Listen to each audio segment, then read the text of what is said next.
society at large and the natural world from which all things ultimately come. Because the brand new bank credit money didn't just sit there, it got spent into the general circulation in the real world. It's the real world that ultimately gets the new money in exchange for its car. This new money might stimulate new production, temporarily enlarging the economy, making lots of people happy. In fact, it often does, as most bank credit comes into being as a home mortgage, stimulus for the residential construction industry, a big provider of good-paying jobs. However, after its initial productive use, this newly created money will basically just dilute the money supply, reducing money's purchasing power by a very small amount. So, in contrast to counterfeiting, where the loss occurs to a specific victim, here the loss is borne by us all, because the real substance of the loan, the car, was extracted from the economy at large by a slight loss in the value of everyone's money.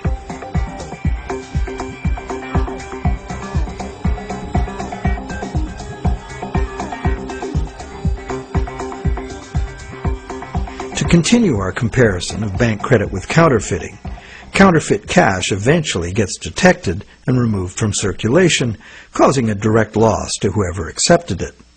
There is, of course, no guarantee of how much will be detected, nor any prescribed schedule for its removal.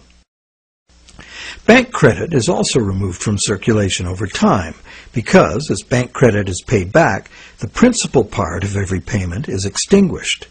Now remember that almost all the money in existence today is bank credit. Therefore, almost every dollar that passes through our bank accounts has a scheduled appointment to one day be paid as a principal payment on a bank loan and cease to exist. On top of the principal are the interest payments, which will become bank income, much of which will be recycled into the economy as interest to depositors and other bank expenses. So it's not immediately apparent that there's a loss to someone as a result of bank credit being withdrawn from circulation the way there is with counterfeit cash. But if we look closer, we find an interesting situation. We don't need anything more than fundamental arithmetic to understand the power that lies in controlling the money supply and why, as currently designed, total debt must constantly expand or the system collapses. Whenever the rate of debt money creation falls behind the rate of debt money destruction, the total amount of money in use will shrink. This is called deflation because the money supply is shrinking like a deflating balloon. The result is less money relative to the goods and services available. With less money around to pay for them, the price of goods and services go down. At first, this sounds like a good thing, and it could be, if money were not created as debt at interest. For anyone not in debt, deflation would be like a general dividend on money, paid in goods and services of our choice. It would be as if money were the people's stock in their own prosperous company, their nation.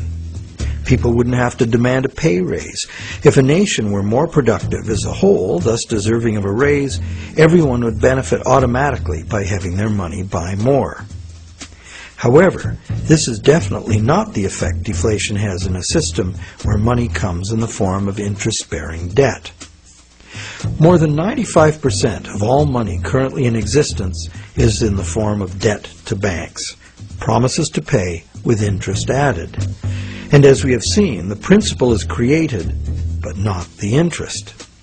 Due to the time delay between money's creation and its repayment, and the recycling of interest earnings as bank operating expenses, most of us can keep up our payments while the money supply is increasing. However, if the money supply or total debt is decreasing, money becomes harder to earn due to its scarcity, and fixed payments become harder to meet. For those heavily in debt, the money shortage can become catastrophic.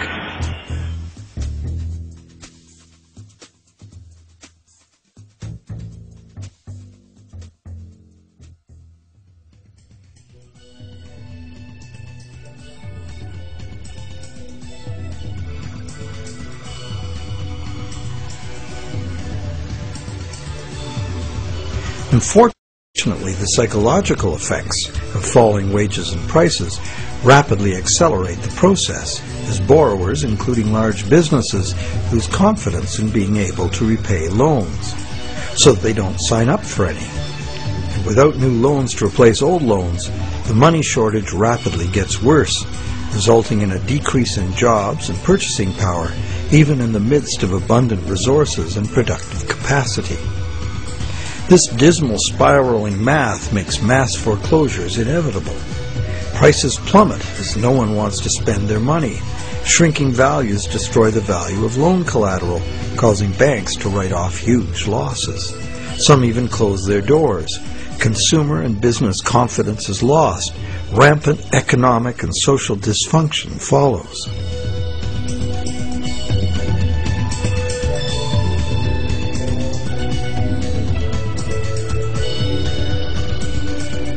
This disastrous spiral cannot be turned around unless the government creates new money itself or goes deeply in debt to private banks in order to create enough new money to reorganize and rejuvenate the economy. The most familiar example of this is the stock market crash of 1929. The psychological fallout of the stock market collapse resulted in less borrowing and thus less new money. The Federal Reserve did nothing to correct the resultant deflation, and by 1932 the money supply had been reduced by a third. Countless people were evicted from their homes because the money to make their mortgage payments simply ceased to exist. Then, in 1932, Franklin Roosevelt became the U.S. president. Roosevelt's New Deal set out to restore the economy by restoring the money supply. To counter the money shortage, Roosevelt borrowed from the private banking system. Factories started hiring again. But only when the war arrived, there's suddenly no shortage of jobs or funds available to do what was necessary for the war effort. It was the money expended on World War II that ended the Great Depression.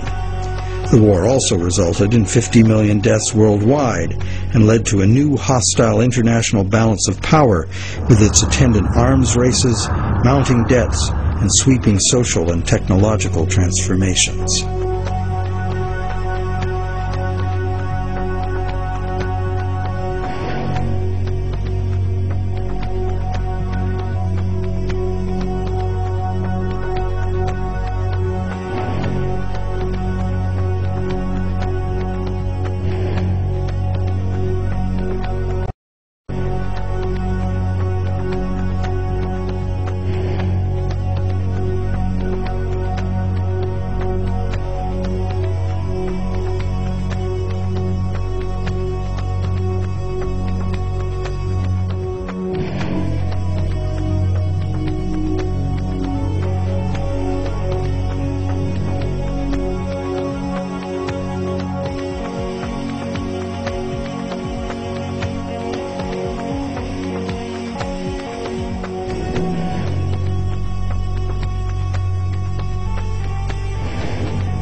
The cycle of economic boom and bust is commonly called the business cycle, as if it were a natural occurrence like the hydrological or carbon cycle.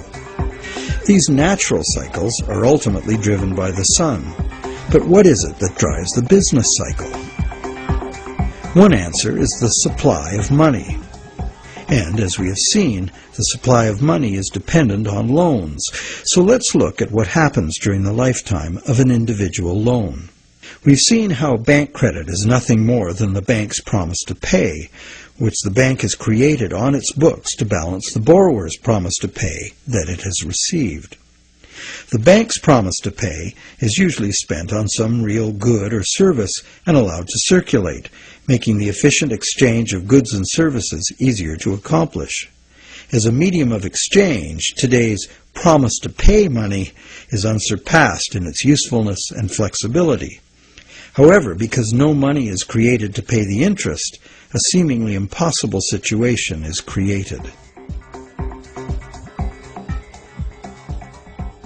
On the face of it, if borrowers had to pay the interest they owe all at once, they would have to fight it out for a limited sum of existing money that was very much less than the total owed.